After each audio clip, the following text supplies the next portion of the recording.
All right, folks. Welcome to the Southern Maryland Sierra Club's Water Health and Sustainability Forum.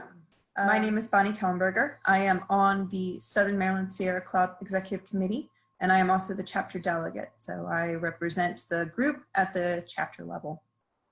I'm also a St. Mary's County native. Tonight we have an excellent group of panelists. I'd like to introduce each of them. We have Ben Alexandro. He is the Water Program Director for the Maryland League of Conservation Voters. Ben, would you go ahead and introduce yourself real quick? Hi, it's a pleasure to be here. I'm a Maryland native, born here in Maryland, and I've been at this job for 5 years, where I've been focused on making effective environmental policies on the state level primarily, but also working on the federal and local level. Before that, I was at grad school at the University of Maryland, and before that, working for a small watershed organization out in Western Maryland and West Virginia. It's an absolute pleasure to be here. Thanks so much for inviting me.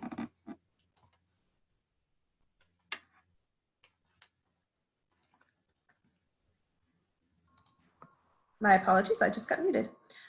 Next, we have Miss Teresa Ball. She, some of you may have recognized her from our previous forum on environmental justice. She is the Sierra Club Maryland Chapter XCOM, Executive Committee member and the Charles County NAACP Environmental and Climate Justice Committee Chair. Teresa, please introduce yourself. Hello. As Bonnie said, I am working with the Sierra Club Maryland chapter. I'm an XCOM member there. I also represent the Charles County Environmental and Climate Justice Committee here in Charles County and advocating for our residents here. I'm a native Washingtonian. I currently live in Charles County. Been here about a year, so I'm learning a lot about living in the suburbs and enjoying it as much. Thank you for having me. Thank you, Teresa. Next, we have Miss Nicole Bossenbach. She is the Watershed Restoration Educator at the University of Maryland Extension Office. Nicole, please introduce yourself.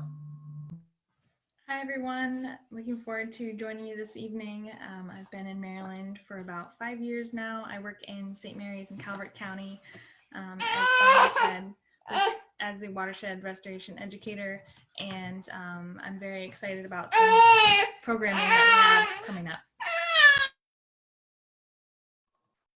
Nicole will also have a wonderful little guest with her through the evening. We may lose her as little guy's needs are to be met, but we're hoping she'll be able to stay with us for most of the evening, and we're excited to have another mom on our group.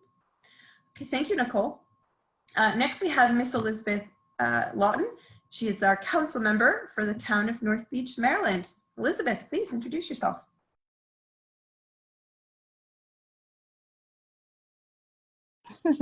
Good evening, everyone. I am very pleased to be here. I'm a new council member. I've been on council for 2 years, approaching 2 years. However, I have been a resident in North Beach since 2003. I'm also a retired naval officer with 20+ years of service. And I just want to say that although I do have a systems engineering background and a career logistician, I want to say that I received my wake-up call about climate change in 2012 when I had the pleasure of attending a few global conferences on climate change and got a really interesting dose of indoctrination on the global happenings with climate change in all the different areas, which of course gave me pause to come back and take a look at what was happening in our town. And so I will leave it there for now and see where the discussion takes us. Thank you again for having me.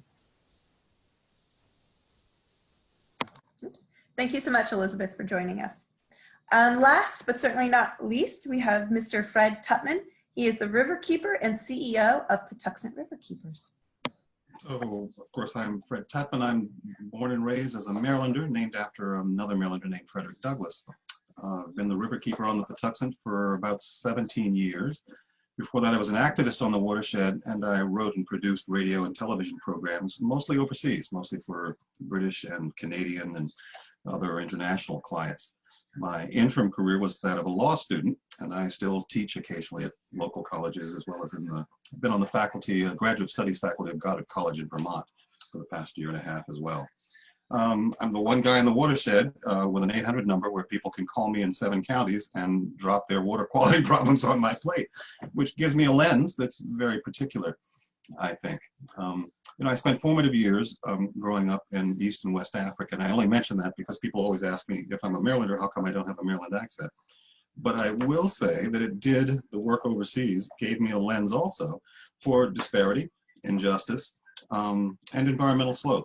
So I do come with a particular point of view about what it takes to clean up water and the transformative work required to change water-related systems. Awesome. Thank you so much, Fred. We're really excited to have you. I'm sorry, do you prefer Fred or Frederick? Fred's good enough. P-H-R-E-D. I'm so excited to have all of you on our panel this evening.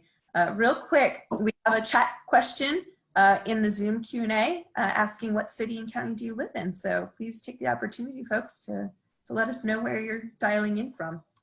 All right. Dialing in from Crofton, Maryland today. Good to know. Thanks, Ben.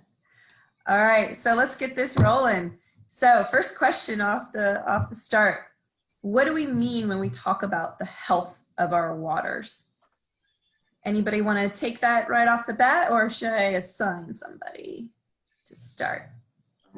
Happy to point out that it has a lot to do with the sustainability, the ability to sustain marine as well as human life. But also waters that are inclined to stay clean, right? Waters that are some of the time clean up and down and so on are obviously not very viable and sustainable. So watery health is kind of fundamental to public health, which is odd because the dominant movement in the Bay Area talks not about public health, but about oyster and crab health. So I just want to draw attention to that disparity as well. So anyway, that's what I think of when I think of water health. It's public health. Absolutely. Teresa?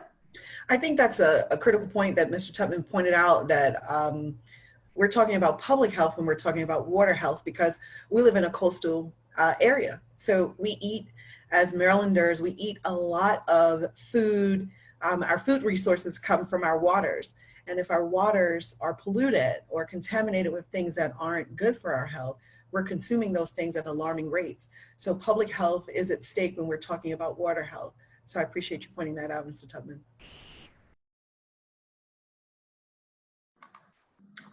Ben or Elizabeth?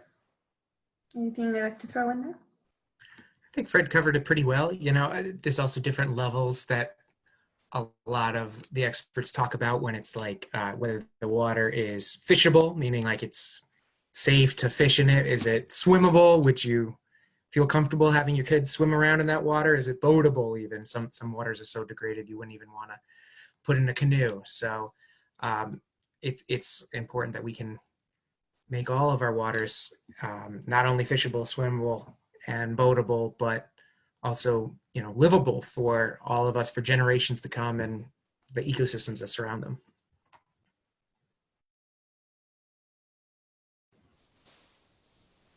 I think my contribution to that question, or answering that question, would have a lot to do with our source of water, drinking water.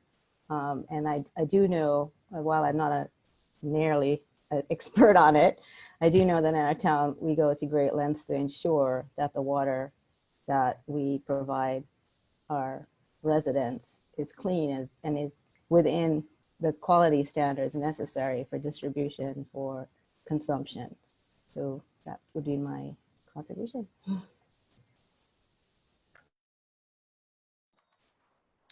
Nicole, anything that you would like to add at this time? Oh, we might have lost her for the moment. We'll circle back when she gets to join us again. Okay, so what are some of the pollutants and pollution sources that are putting our waters of Southern Maryland at risk? And this can be point pollution or any other examples. This is an irony too, because historically, the history of the Patuxent cleanup movement was trying to deal with upstream development and construction impacts. I'll be very specific, Howard County in particular. And it's also important to point out that while Patuxent is a southern Maryland river, there are other southern Maryland rivers too. Patuxent has a very particular history in Maryland as well in terms of its citizen activist history for getting itself cleaned up. Right, in the 80s, actually as early as the 60s, citizens in Southern Maryland were filing lawsuits to get the river cleaned up. That's why the state has given Patuxent its only state river commission. But you know, the onslaught of runoff and coal waste, industrial waste, construction-related impacts. Lately, we have toxics that have become kind of front and center, like PFAS. It's the proverbial 1,000 cuts, essentially. It's human impacts, essentially, that we're talking about when we talk about the degradation and the pollution sources. Well said, Fred. And I think that some people have a disconnect when they think about the land versus the water, right?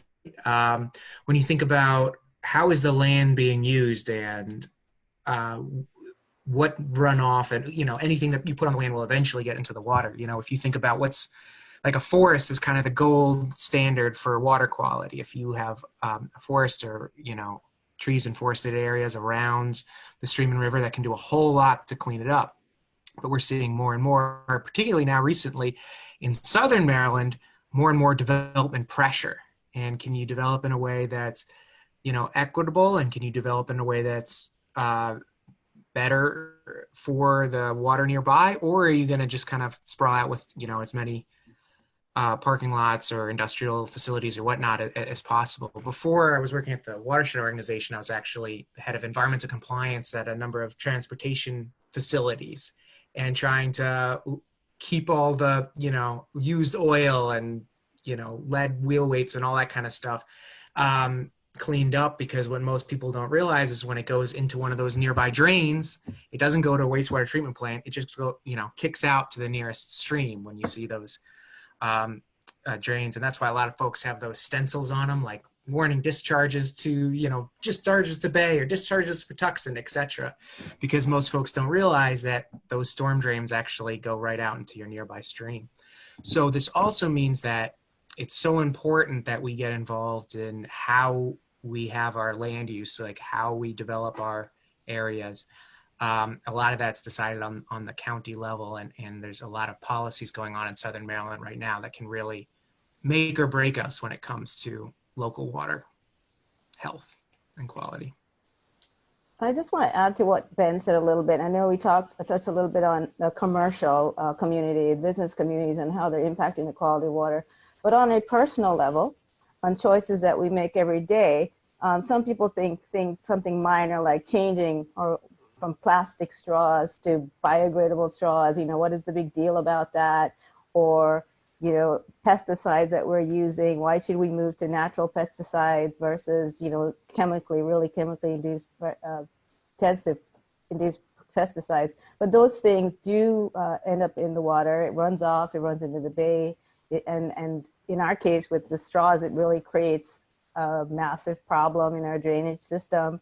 I know that in our town, we've made steps towards changing that, but then our neighboring towns and county, they haven't really taken on those types of what appears to be minor challenges, but they do manifest some big problems the closer we get to the bay.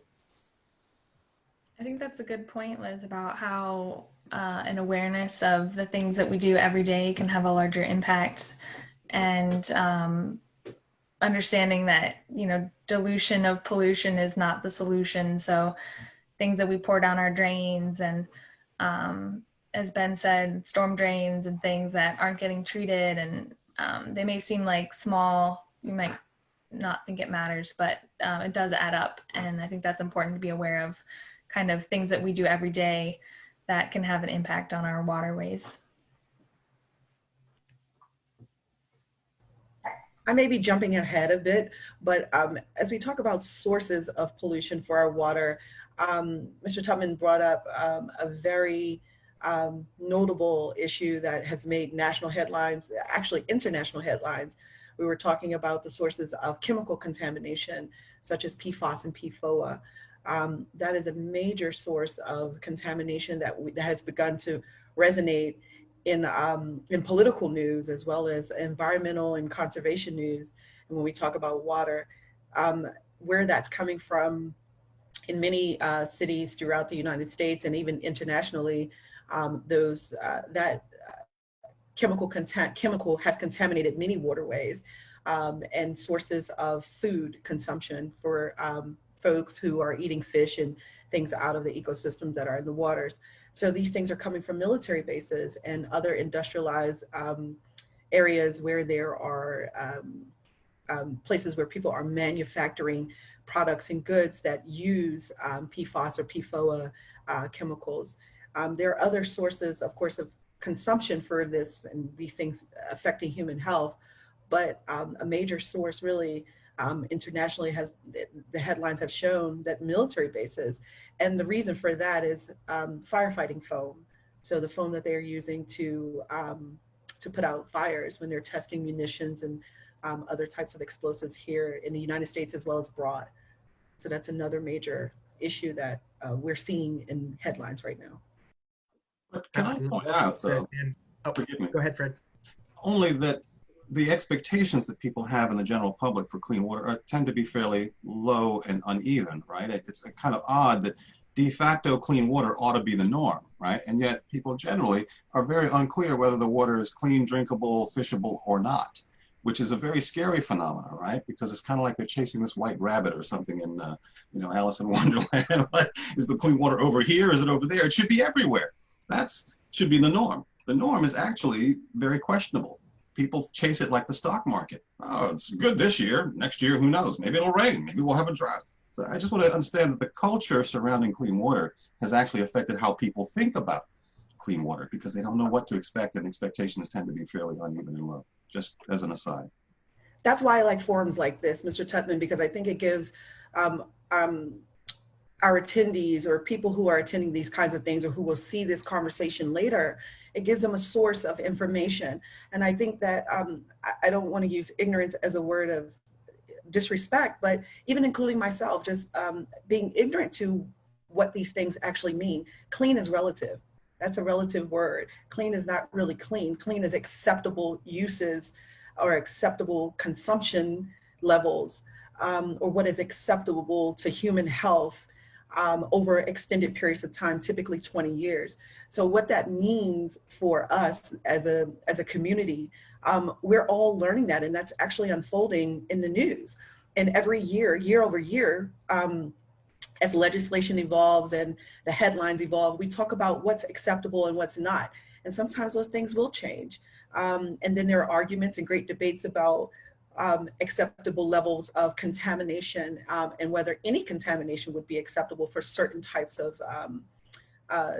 exposures. So I think you're right. And I think that this is a great way to educate people and to talk about these things so that folks know what acceptable looks like, sounds like, and could be at least for the next year or so, right? Well said. And it's also interesting too, and in some ways, the story of water quality and our rivers is one of success. When you look at, there used to be rivers that would light on fire, like they would be flammable a lot, right? And some of those was from your big factories and single points that we could really pinpoint, and you could see how dirty the river was, you could smell how dirty the river was and such like that. Now we're getting to the point where there's a lot of problems that you might not necessarily be able to see, right? Like Teresa, I'm so glad you brought up, PFAS, for example, right? Like chemical that if it's in the water, you're not necessarily just gonna be able to see that it's there, right? It's not like it's gonna be orange or something like that, right? But it's this chemical that also folks didn't realize how dangerous it was, probably because when it was created by aircraft carriers, they were like, we're gonna have planes coming in the military that are going to be potentially on fire. You need whatever puts it out the fastest. That's what I want you to make. And so then they made it, didn't really see if it was safe, and then used it for all sorts of firefighting everywhere. And now you have this chemical you can't see, but can potentially be dangerous in the water, right? Similar situation when you look at nitrogen pollution, right? Like that's an issue in Southern Maryland where you have hot spots with septic pollution, and potentially, in some cases, enough where it can get in your well water at a significant concentration, can actually start causing what's called like blue baby syndrome and such. But if you have you're not gonna be able to see that nitrogen in your water. So in some cases, it's not only that our folks, I think, ignorant, but it's also that as we solve problems, new emerging problems sometimes get a little bit harder to see, a little bit more complicated, but still require the same level of dedication and response to fix. Yeah, but let's be clear, somebody put that PFAS there, okay? It wasn't you and me. It wasn't some residential homeowner who had a bad lawn chemistry or something. Let's be clear that the only way to really get to closure on how to solve these problems is to be clear about who's making these problems. If they're common problems that the public must fund and fix, that doesn't quite put the shoe on the right foot, does it? I mean, for a movement that's reluctant to finger point, let's be clear, there's very little you and I can do to influence the PFAS in our water. It's relevant for us to look at the sources of pollution and the culprits. That's very important, and it's obviously a part of what the water keepers are about. It's not pushing blame. Though I wouldn't say necessarily that there's little that an individual can do. I think that's why About PFAS? On a lot of these water issues, I think it's super important for individuals to get involved in your like with your elected officials and lobbying your elected officials, being a citizen activist, and with, whether it's your county council, whether it's your state, whether it's federal, but making sure that your elected officials know that this stuff is really important and needs to be addressed. But yeah, as far as I did not at all mean saying that we shouldn't finger point by any means. I was just saying that sometimes the problems now aren't the ones that you can visually see in the water as easily as some of the other things, right? So therefore, it becomes even more important that we educate the public about it, because they might not be able to see the PFAS in the water visually like they could see, some of the big pollutants in the 70s.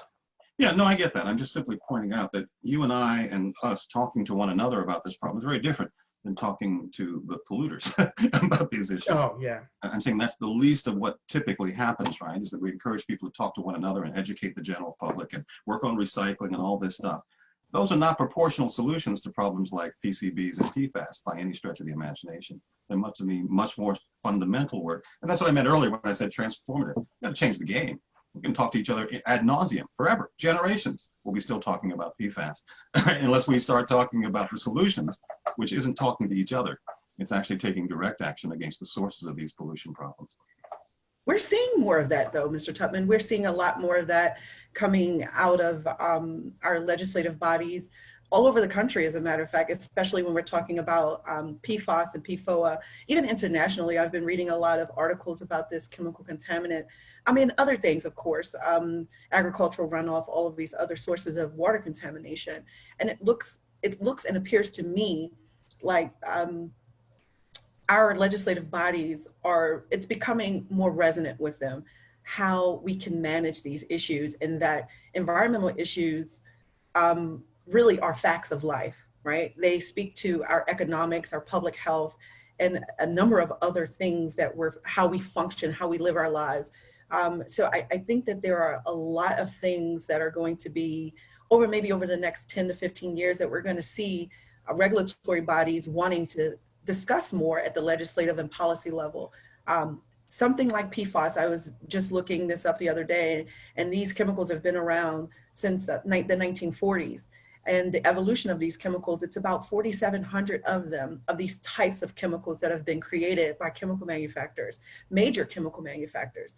And these persons, or bodies rather, of manufacturing, they're large, well-funded sources and organizations. So to be able to stop these bodies from creating these chemicals or to create regulations around them, it takes time and the evolution of policy and understanding the science behind it. They know the science, but the general public doesn't know. Our legislative bodies are waiting for us, people like us, advocates like the Sierra Club and yourself, and legal conservation voters, to educate them on these things so that we can create structures that will help protect our environment and our individual constituencies, Teresa, as long as we're not assuming that these are problems that are inevitable, as long as we're not assuming these are problems that it's the public's obligation to figure out solutions on how to fund and correct them, and as long as it's clear that our discussion about these problems being everywhere is not in itself a diffusion of the actual source, right? Going after the source. That's really what I'm talking about.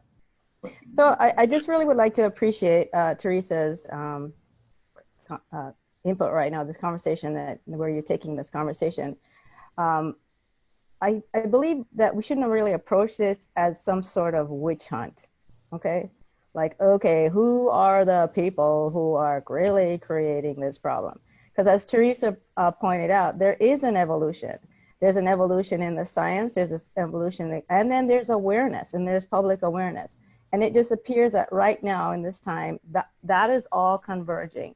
And I'd like to appreciate that it does take some time. And we can get impatient, trust me, I can get impatient about things not moving faster than we'd like them to move. I think you have to, I think you have to pay attention also to the evolution of science, because definitely there will be solutions that will replace this. That is not to say that we shouldn't take ownership for understanding what has happened and how we've reached to this point. What do we need to do to pivot and not point the finger quite as much as we would like to point the finger? And I'm not just trying to take the side of the Navy, because, I'm definitely in love with them. There's no doubt about it. Okay, I have a career with them. But I'm just saying, just let's do the right thing and try to understand first. yeah, Try but to understand first. look at the court records. We're talking Dominion, we're talking PEPCO, we're talking Constellation, we're talking NRG and GenOn.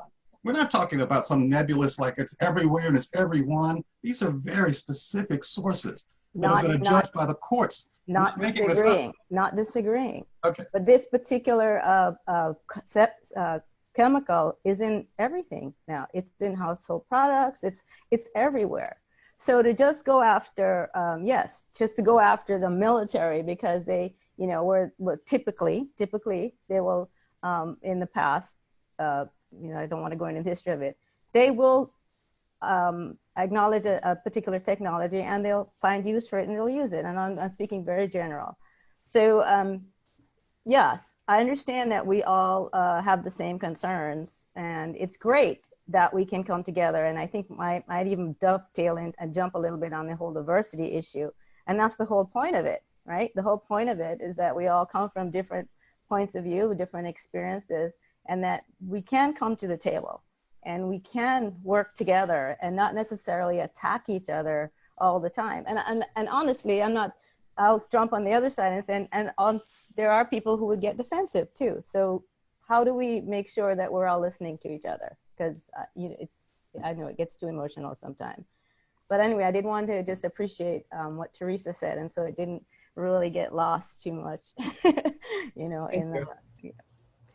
I think that Elizabeth brings up a really good point in that, the problems that we're facing right now are very big, and it's going to take all of us to fix them, right? And different folks in different roles, right? It's incredibly important that we have, river keepers that can go out and call out the biggest polluters and go after them. It's incredibly important that we have folks like Nicole who can, educate the public, and also is kind of, creating an army of folks that can go out and put restoration projects on the ground. And, it's incredibly important, the advocacy role that Sierra Club does and that we do as well. And I think that can't be understated. You said that we're learning more and we're having good science coming out to tell us how to do things better. And I agree with that. And it's also really important that we make sure that we all vote and get folks to vote. I know it's the League of Conservation Voters trying to get folks to vote. Shocker, right? But you knew it was going to come. But it's incredibly important that we get as many folks registered as we can and voting. And if it wasn't so important, there wouldn't be so much of an effort by a lot of the powers that be to stop people from voting if it wasn't so powerful. Because we need people in power that listen to science, that see, okay, there's new data and there's new things coming up. There's, better solutions, right? And actually goes after that. You know, and when we talk to elected officials, or if anyone calls up an elected official, you know what the first thing they're going to do is they're going to check out your name and they're going to see, are you a voter or not? And that's going to really gauge how much they're going to be listening to what your concerns are and what you're going to be saying also. So from that end as well. And in Southern Maryland, we're actually in some ways pretty lucky in that, like, we have you know, pretty great receptive senators, but also we have the majority leader. So that's our representative, our congressman here in Southern Maryland is Hoyer, who is number 2 in command after Nancy Pelosi, which actually gives us a disproportionate, in some ways, influence over national level policy, which is kind of a great and unique situation that I hope everyone's really taking advantage of. And then when it comes to a lot of the other issues, you know, in a lot of cases, maybe you can't get things done on the federal level, but then the state and local level is incredibly important. Maryland has incredibly powerful county, like, land use laws that are very county specific. The counties have a lot of power over how will they plan and develop their own land. What will they protect? You know, what will they develop? How will they develop, etc. Which means getting involved in the county council, incredibly important too. So when you're voting, don't just vote, you know, very top of the ballot. Look down as well, you know, and make sure you're voting on those county council, state delegates, etc. Sure, and that's a different movement. I would argue that I'm not in that movement. I'm not in the movement of appeasing, supporting, and getting funded by polluters. I'm in the movement of identifying and attacking and getting those laws enforced. They belong in different movements, right? There's a world of difference between people who want to fight the pollution versus the people who would be just as happy to be funded by the polluter. And those are different movements for sure, or at least they need to be different movements. The presumption that we're all in the same movement because we all want the same outcome, but we have totally different strategies, it's a little tricky, right? Because the truth is, these are waters that are dying. We're not really seeing a lot of success. We've seen some successes, but none of it's proportional to return these waters to health. Not one of these campaigns, programs. I mean, do you know of a single plan that's plausible to clean up the Potomac or the Patuxent? I don't. I see lots of stuff on paper, but I don't see it getting done, and I don't see people able to fund it.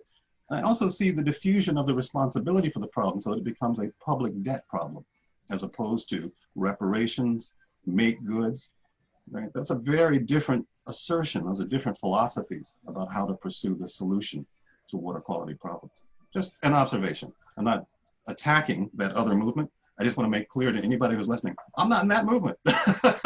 Somebody else is doing that other stuff, educating people about the pollution who aren't the polluters, or at least not the prime polluters, the people who are willful polluters, as opposed to the accidental, inadvertent, uneducated polluter. Those are different crews, different folks. But Fred, you would agree that it's important that folks vote and register to vote and go out and vote, correct? That is a different thing, but yes, of course. I'm very much on board for community empowerment, and that starts at the ballot box, or it maybe doesn't start there, but it certainly includes the ballot box. But I just want to make clear, I don't want to be a part, or don't want to give the confuse the audience that we're talking about these are all the same solutions.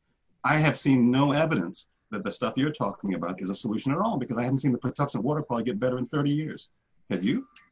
I want to jump in here about voting, right? I'm sorry to break the conversation up a little bit, but I am all for voting, registering folks to vote and voting. But I have a little bit more of a concern because I think that conversation doesn't go far enough. I think the conversation stops at register to vote and vote. We have a bigger issue here, and I think that some of the issues that we're seeing are being halted by not voting for the right people. So I think it's not just voting or being registered to vote, showing up at the poll, but casting your ballot for someone who will protect our environment, ensuring that you know the platform of the individual candidate that you're casting your ballot for, and you understand their platform around environmental issues and what that means to you and in your community. And that's from here to Texas, and from here to Wisconsin or Maine, and all the way over to California. You know, we see big issues in California with environmental issues. So I think that it's important to encourage our constituency to vote, and folks all over the country should vote. But educate yourself in forums like this and participate in things like this and listen to the conversations so that you're more informed about who you're voting for. Because just voting and not voting for the right guy that's going to ensure that we get funding to support the cleanup of the Bay or cleanup of the Potomac or other waterways and protecting our environments and considering conservation issues, it doesn't really help if we voted for someone that doesn't necessarily do that. It's just my thought about it.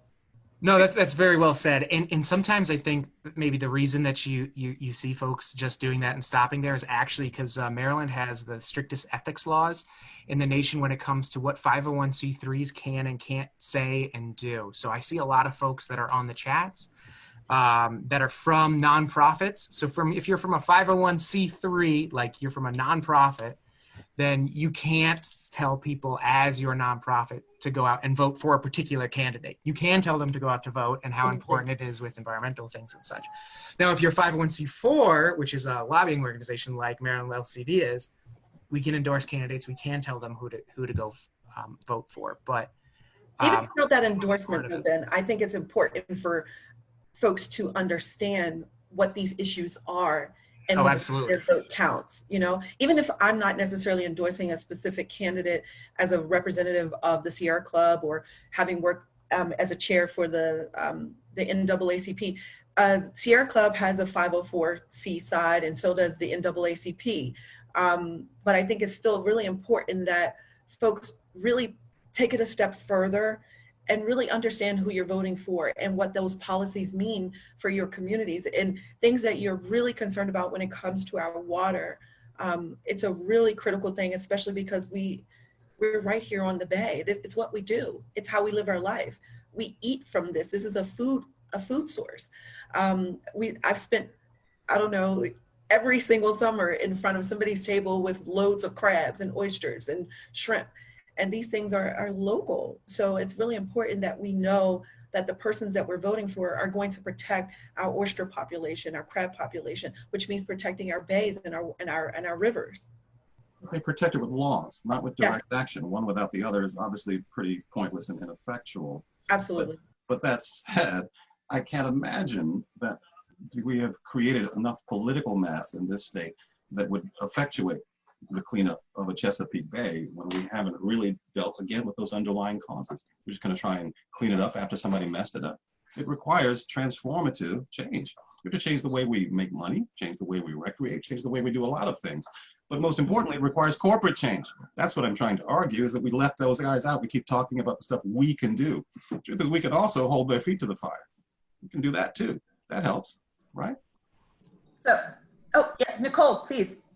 I was just going to loop back on a point that Fred had made earlier about seeing the impacts of restoration and some of these activities in the Chesapeake Bay. And I think one of the things that science has shown is that just because water quality decreases when pollution increases, we're not necessarily seeing the reverse. If we reduce the pollution by the same amount, we're not seeing a proportional increase in water quality. And I think that brings into some of the topics about what you were saying at the very beginning about the sustainability of our waterways and their ability to kind of flex with some of these changes in climate, with temperature and some of these new pollutants that we're seeing. Well, not necessarily new, but we're learning about them now, their long-lasting effects.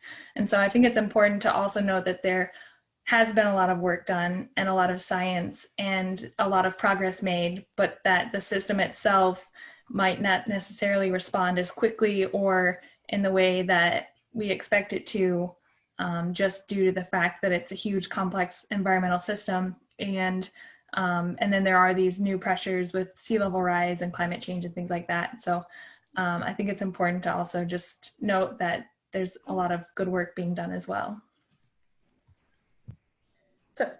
So it's not, so I just kind of want to sum up where we are with this conversation, not to put a pause, but to just kind of sum it up real quick for the audience here. So we have a couple, it sounds like we've got a couple different approaches how we're trying to tackle this problem, right? We've got the scientists working to try and come up with solutions for what our reality is right now. We have the groups trying to get voters active and activated. And then we have the folks that are like, this isn't, these approaches aren't really solving our problems, but I think it ends up being a situation where we need all pieces to start coming together and start looking at things and looking at it from an accountability standpoint. Because I think that's one of the pieces, and this is, and you know, we have these laws on the books, but the way that our laws are written, a lot of accountability and responsibility, as Fred said, gets shifted away from the people who actually cause the problems. And we continue to perpetuate a system that allows people who, you know, like oil spills, mining, you know, these folks, and I don't know if anybody's been out west and you've seen the devastation or have seen I mean, even in our own coal ash, or the plants, excuse me, the coal power plants and the ash issue we had off of the Potomac. You know, we have laws in place. They aren't being held to those laws. We're trying to get people elected, but those people are only as effective as the job that they're doing to hold those laws to account. So it's, you know, all these little pieces need to come together in order for us to actually be successful moving forward. I am 63 years old. In my lifetime, I've not seen a single tributary of the Chesapeake Bay brought back to natural health. Not one, not one. I would love to know if anybody knows of one. So whatever we're doing, granted, while the operation might be a success and the patient might die, these are not strategies that seem to materialize into those robust waters that we defined at the outset of this conversation. I'm not trying to be a pill. I'm simply pointing out that the conversations we're having don't seem to be leading to the natural outcome that we want. That's all I'm saying. I'm not trying to shut anybody down or, you know, in a mean way, point a finger. That's not the point. So Okay. I guess my question for you, Fred, with the wealth of experience that you have is, how would you approach this? What would be your first step? I think citizen-driven movements are very, very powerful. The history of the Patuxent is it was a citizen-driven movement, unpaid, unprofessional, perhaps, or at least unstaffed folks, and a citizen lobby that essentially brought about a remarkable almost cleanup of the Patuxent, only to see those gains lost, frankly, when citizens handed the task over to the government. At that point, it went south. That's an interesting observation. An important one, because as far as I know, the Patuxent's the only tributary in the Chesapeake Bay that has seen those types of gains, only to see them lost asunder. Again, it's a lesson that people keep overlooking. They hate lawsuits, and yet we find that those tend to be fairly effective sometimes in getting gains made, making new law. People resent finger pointing.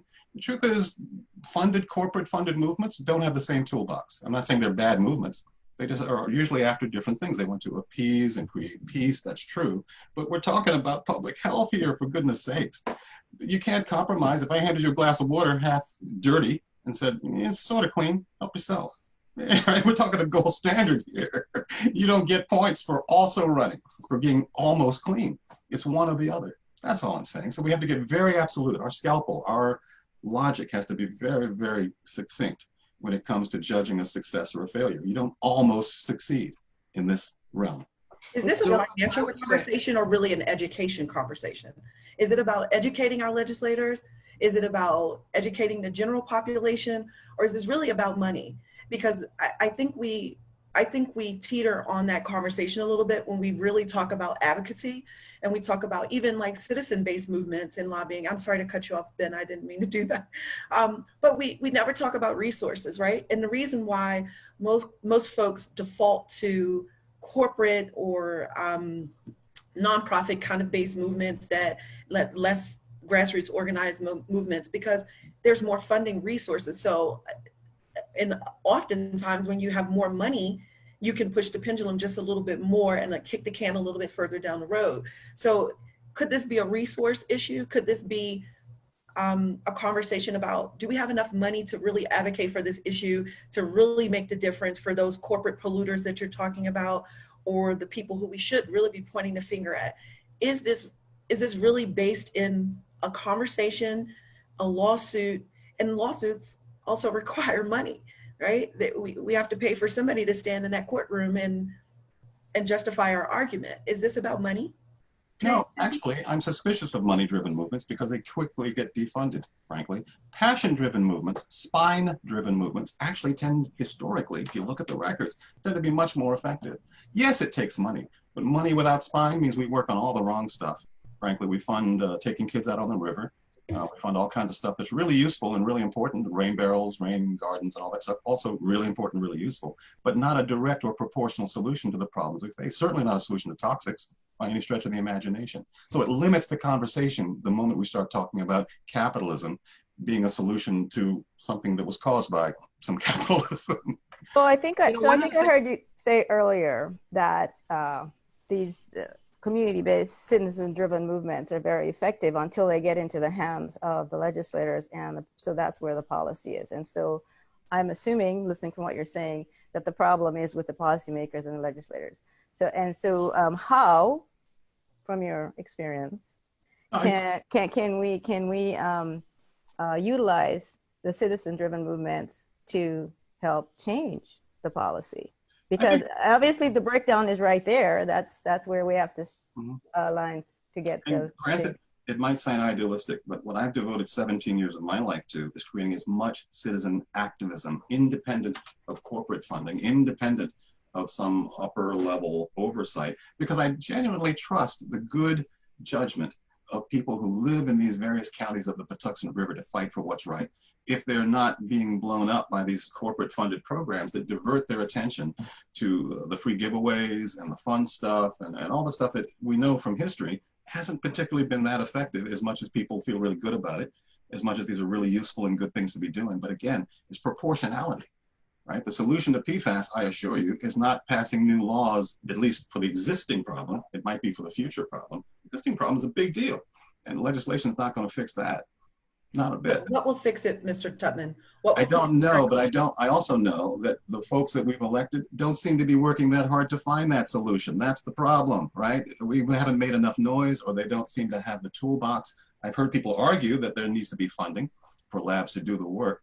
You know, that's why I'm saying funding is a hard thing to hang your hat on because it's elusive. But passion has worked in the past on the Patuxent. I would like to throw this back into Nicole's court if it's possible, because in my opening statement, I said I didn't really have my wake-up call as an individual, or even now in this position that I'm sitting in, until I actually had indoctrinated, going to conferences and really understanding what the problem is and the impact that it's having on our lives, on cities and people that we care about. So, it's very much an emotional issue, but it's also very much an education issue. And so I'm confused a little bit about what you're saying, because on one hand, you're saying you had very good success with community citizen-driven, but then on the other hand, you're saying the river is still a mess. So it's that in of itself are conflicting statements. Yeah, actually, that we're not really clear on, and unless you have the clarity around it, we cannot come up with the strategic solutions that we need. We can't look at the problem. We can't get through the whys. Sure. We can't get through the whys. That's a misunderstanding. What I'm saying is that the citizen movement defaulted to a government compact. Part of that compact was a Patuxent River Commission that essentially now basically talks to itself, sits in the basement once a month, and talks about anything but the controversial stuff. Although, frankly, it's improving. It's actually, through citizen activism, it's actually started to talk about meaty issues like maglev and the Borer Project and PFAS and so on. But the point is, the citizen movement keeps it honest. It keeps it focused on the end game. Right? I'm not saying money's irrelevant or money's unimportant. That would be nuts. But I am saying the folks who want to build good careers on trying to solve these problems will take 3 generations to work on those problems. The folks who live next door to a pipe discharge that is unacceptable, they'll get something done. But the problem is these movements get merged into those that are largely designed to raise money and appease the polluters, or at least not make trouble. I'm saying we need to make really good trouble if we're going to get some clean water. If you get really noisy, you'll get clean water. That was the lesson of the Patuxent. And if I can get a word in. I'm sorry. No, please, Ben. Thank you. I do think that, to take you back to something from that you were saying a little bit earlier, that, can you tell us something that has been degraded and then brought back? Yeah, it's hard once it's degraded to bring it back. However, there's lots of places where I think effective policy and getting involved in policy, and getting out bad elected officials, getting in good elected officials, having ones that will champion good policies, have made real strides and differences, right? Especially on the local level and on the county level, right? Like when you're thinking about what is actually going to be happening in Charles County, what's actually going to be happening in St. Mary's County, et cetera. And especially when you're thinking about how it's going to change looking into the future, policy is hugely important for that, and getting folks, involved in that. When you're looking at, for example, your plans, right? Like your general development plans, or like in Charles County, right? They recently had that and passed like a watershed conservation district that potentially could have had a lot of things coming into an area that could have really degraded the water there, and being able to protect that better. Now, is it under attack? Yes. Does it require continued and constant input from folks to be able to hold the line there? Yes. Right.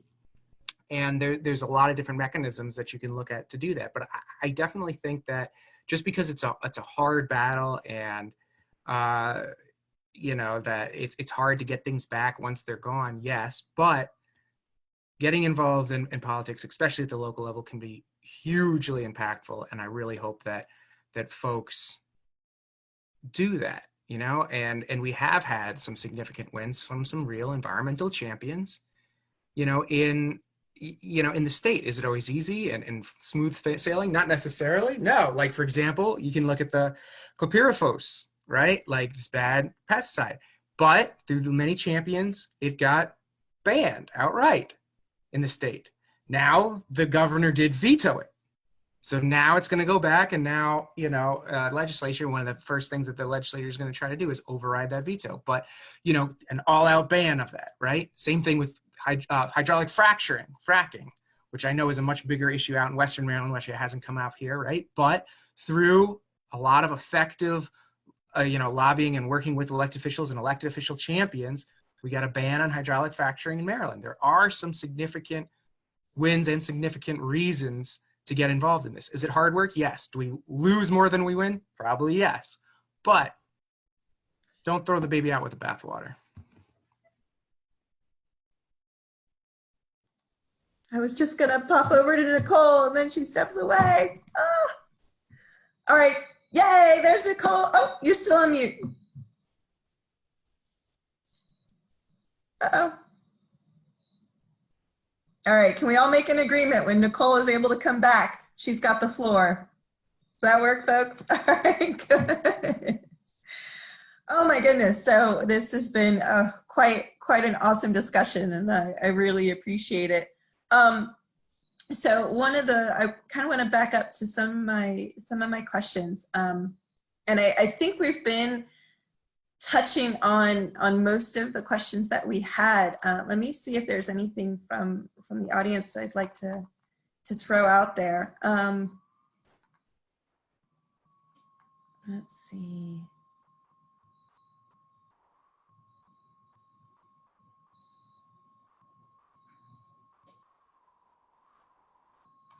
My apologies.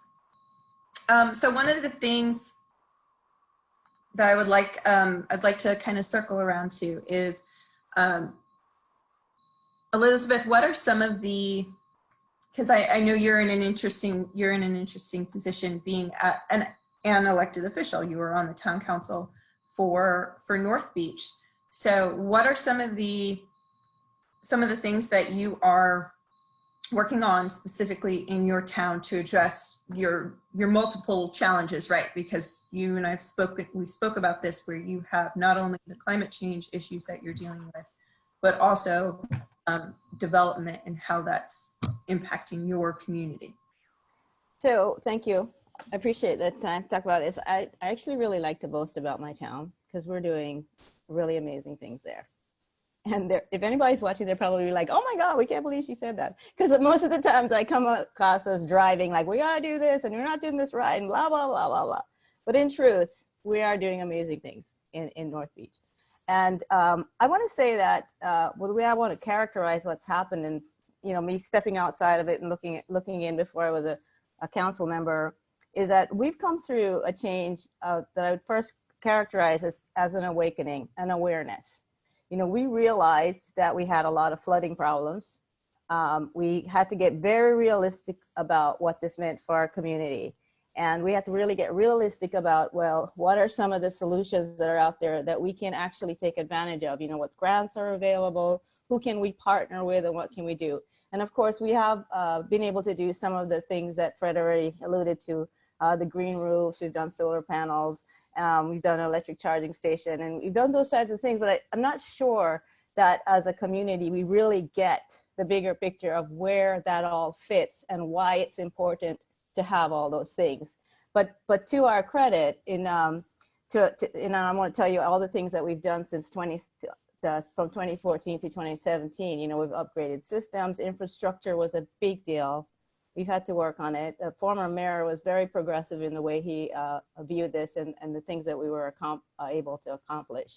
And drain pipes, I know it sounds like a very boring story, but I'm telling you, if those drain pipes don't work, it's not a pretty picture for anybody. Sometimes the most important things aren't the sexiest. Right, it's certainly not.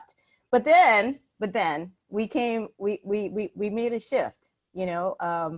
I would say that our shift happened around 2018, 2019, and right now we're at a pivot point. We were able to create a committee around stormwater and flooding, because it is our biggest issue.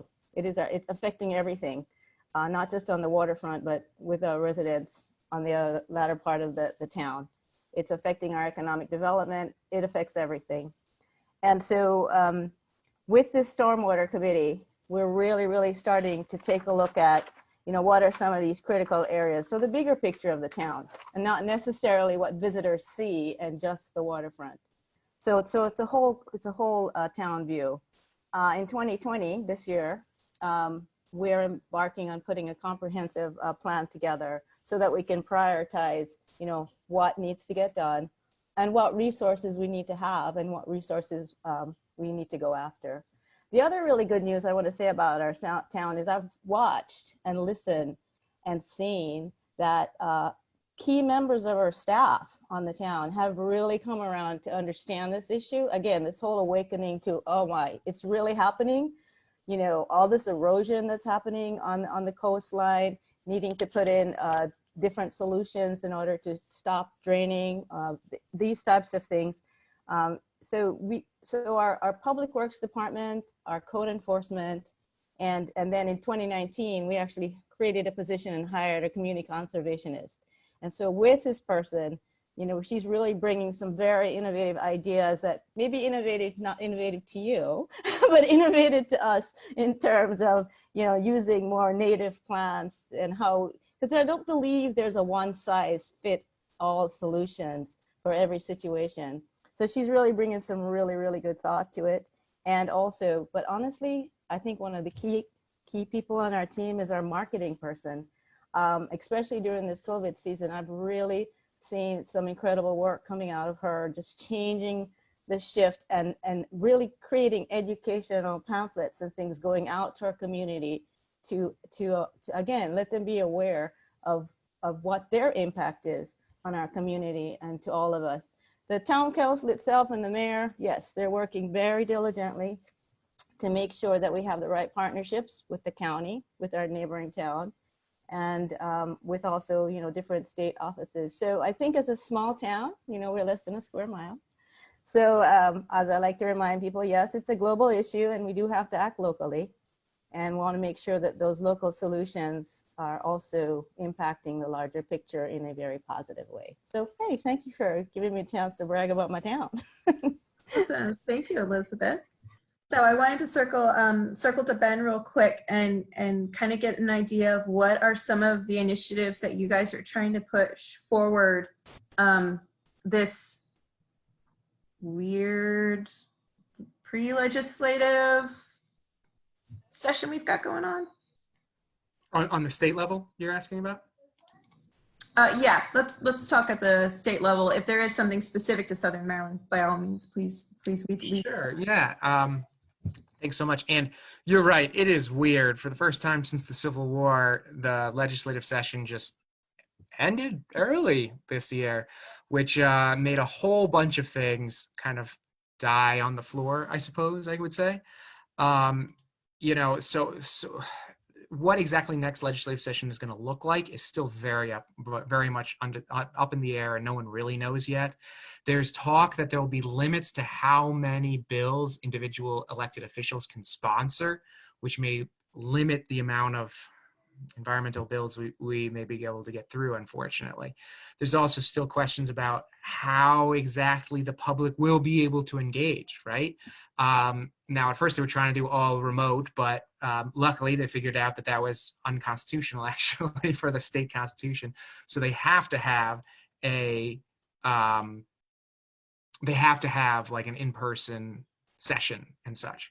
Now they're still trying to figure out what does that mean for public input, though, right? Like it's super important that the public can go and testify, etc., and be part of the statewide process. And what exactly that's going to look like, fortunately, we still don't know. But we're thinking there'll probably be restrictions on how many folks can be in there, etc., just because it's all this COVID world.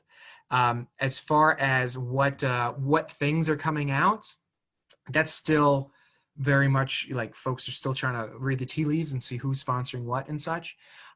There's likely going to be another run at the plastic bag ban, similar to how it passed in the House, which had some good components, but also did have some, I know there's some equity concerns that need to be ironed out of how do we make sure that, banning plastic bags, which means we can really cut down on litter and streams, but also making sure that it's not in a way that's going to unduly harm folks that, actually having that fee on another bag might actually be significant as far as their income goes and stuff like that. So figuring that kind of equity piece out on it. Like I mentioned before, there's likely going to be the chlorpyrifos ban. I mean, I'm sure that'll be one that'll come back up again, if you will. And that's a pesticide. For those that don't know, it's a pesticide that EPA came this close to banning all outright because it's basically like a neurotoxin, and they found, oh wait, it actually is pretty harmful to especially folks like very young, very old, etc. But then the Trump administration came in last minute and said no, and didn't give any health reasons or didn't refute the health reasons that they had found, but had said, well, because of economic interests, we're not going to ban it. So the state tried to ban it. The governor vetoed it. So it goes back for a veto override on that. It cannot be different than how it was the first time around. That's just how it works. And then there's potentially what I'm really excited about is potentially a forest conservation bill. We've been trying to get that for a number of years to improve the Forest Conservation Act. And that's where big development companies will go in and chop down a whole huge swath of area forests.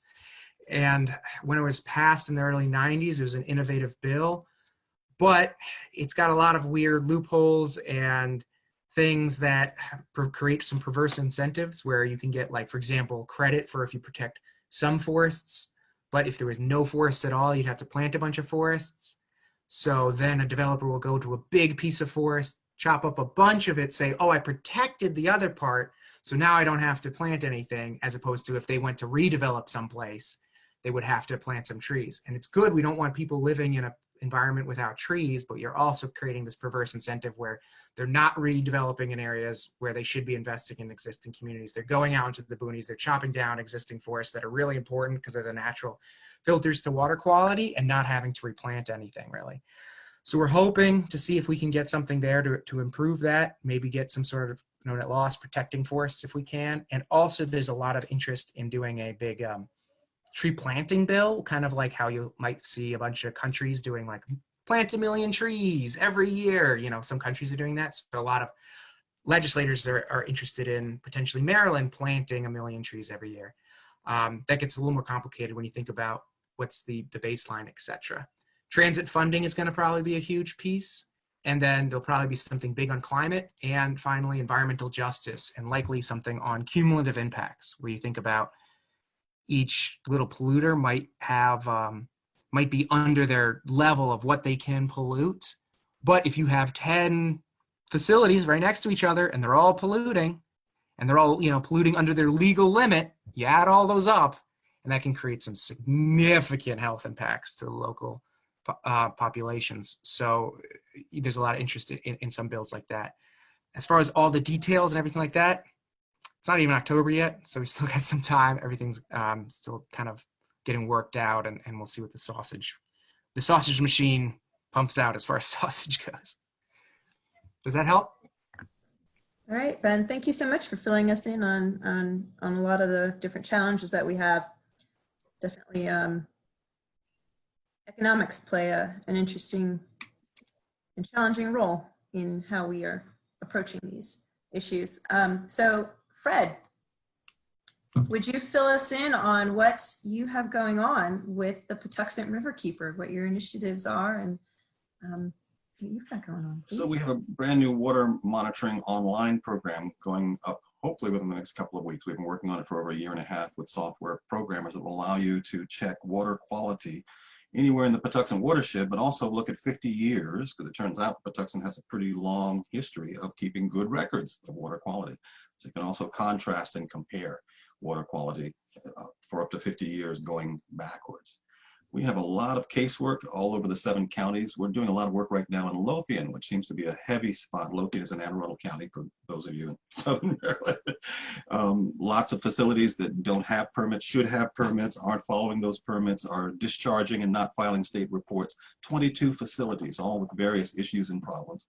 So we have a pretty large team of folks, outside lawyers, as well as our people, working to try and deal with those issues and concerns.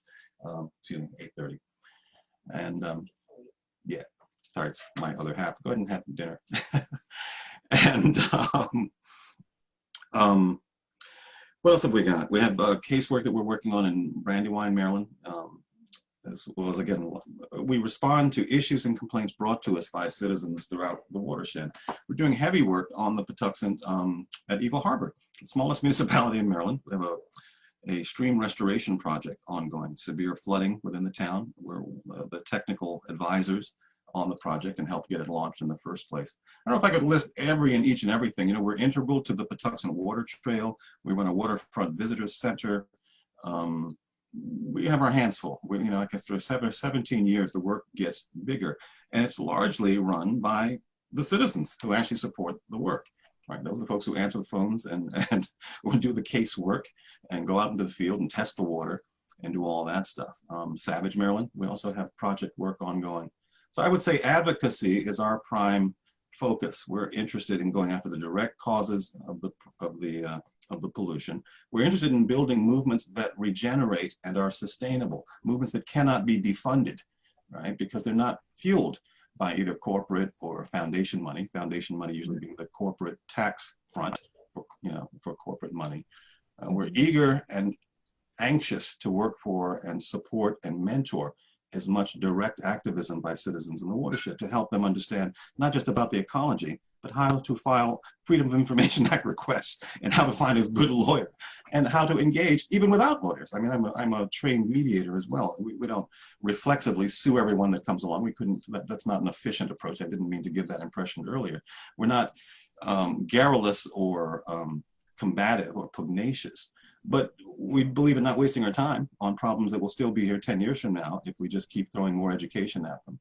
So I do believe very strongly that this river needs a river keeper, and that the river keeper should be a compassionate person. I do believe that environmental justice shouldn't be the last bullet, but rather the first one, right? If these are environmental justice projects, what are all those others? Are those injustice projects? Injustice is integral to everything that we do, and it should be in all of these movements, not as an afterthought and not as a footnote or a special appeasement.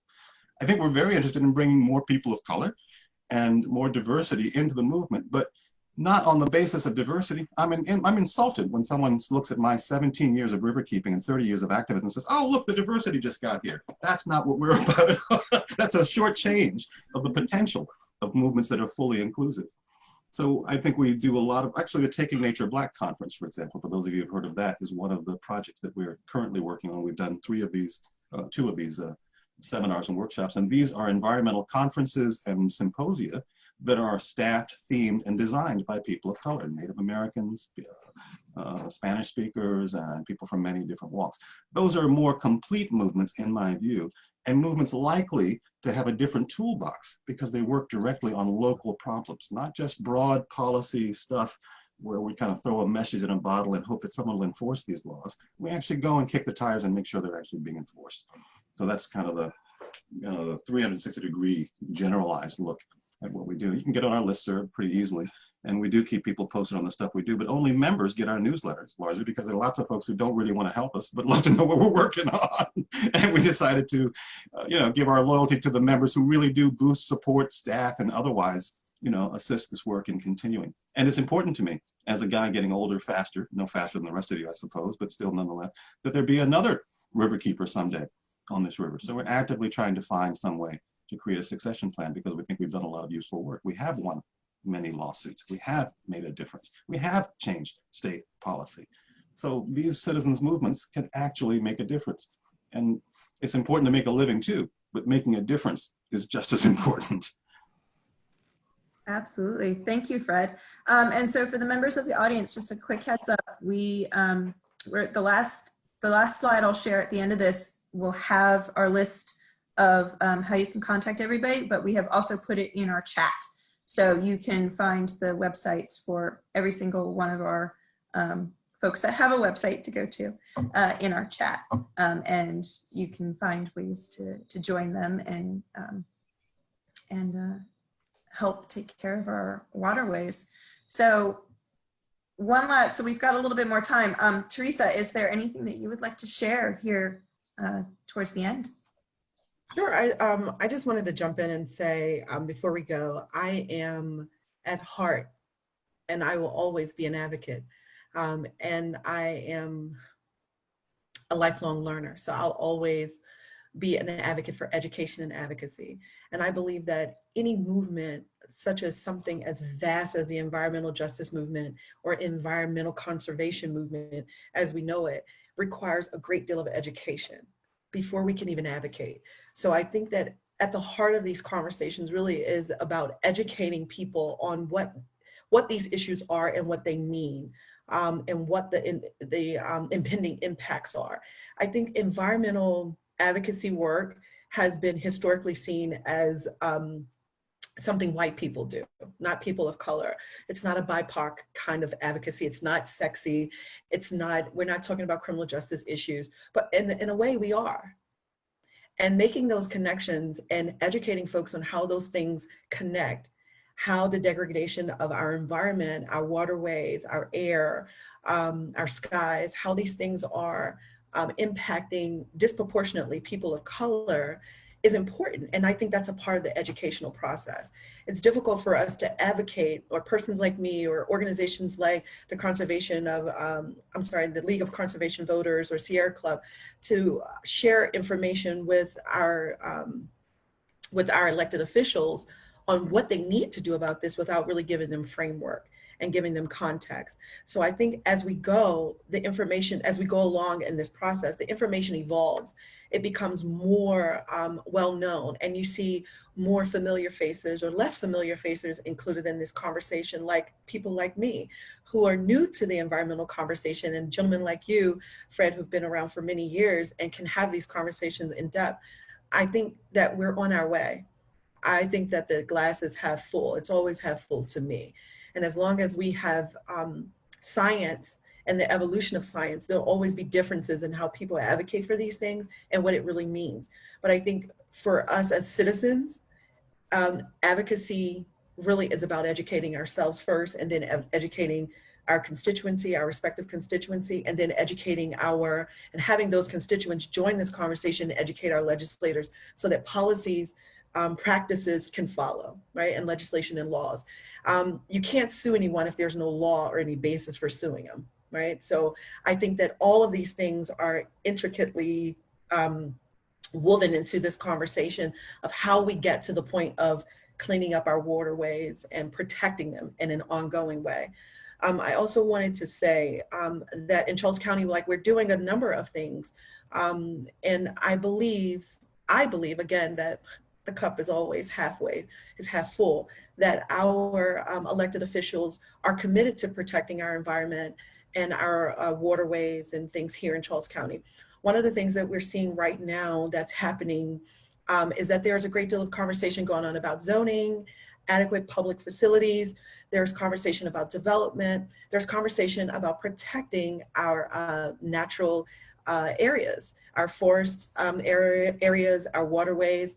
Right now, we're having conversations about the Rural Legacy Program and designating the Matta woman as well as Nanjamoy under the Rural Legacy Program, which can benefit not only the people that live here, but our overall protection of our environment and our natural resources here in Charles County. And these waterways, of course, are filtering right into larger bodies of water. So I think that there are things going on. And I think, again, that conversation was spawned out of education, advocates and individual advocates, as well as organizational advocates, and people who have built relationships with our elected officials and been able to educate them on the importance of this. How does this connect to their constituency, and how does it impact what we leave behind for their children, and why they should care, right? I think we're getting to the point where we're having more conversations with people,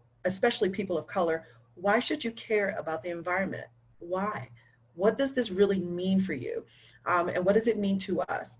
I think we know historically that it's meant a lot of things. We've seen Katrina, we've seen Flint, Michigan. You go to Mississippi and down in the Delta, and you talk about water, they're drinking brown water, and their elected officials are telling them it's okay to drink it.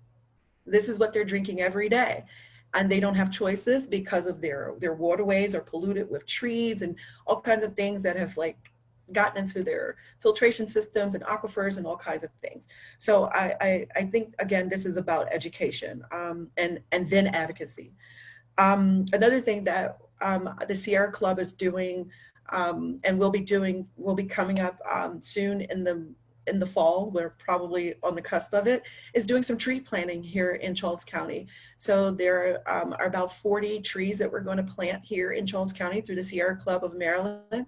We're really proud of these kinds of things. We're talking about a number of different things that the Sierra Club is advocating for that we're doing, but the Sierra Club will be partnering with the NAACP of Charles County to do the tree planting.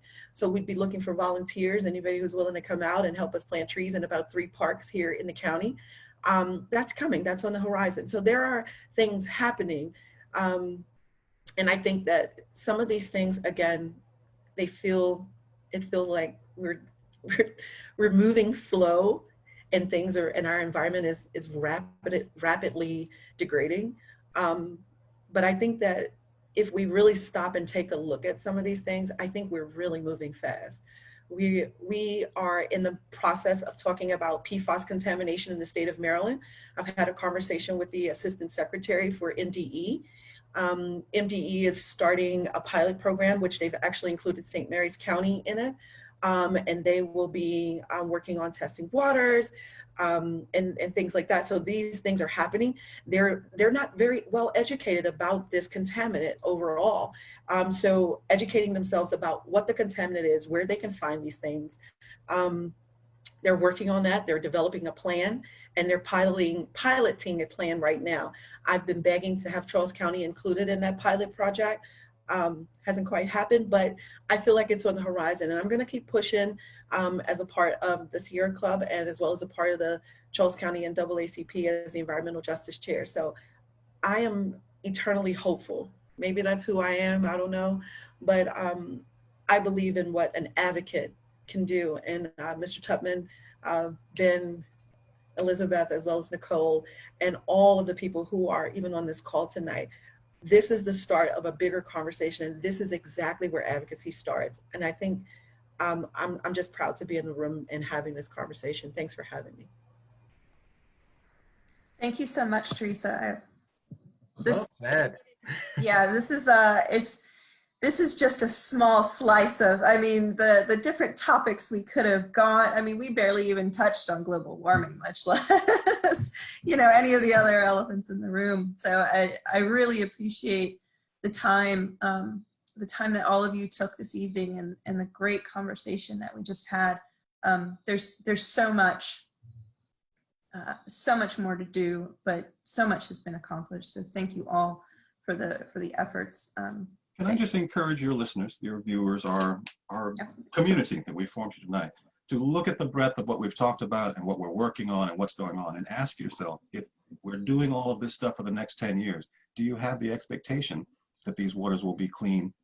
I don't mean cleaner, I mean clean. And I think whatever answer you come up with is, of course, your answer, but I think that's a very relevant question. Does all of this stuff add up to clean water? That's where we started with this conversation, right? Absolutely. No, thank you, Fred, for that last thought.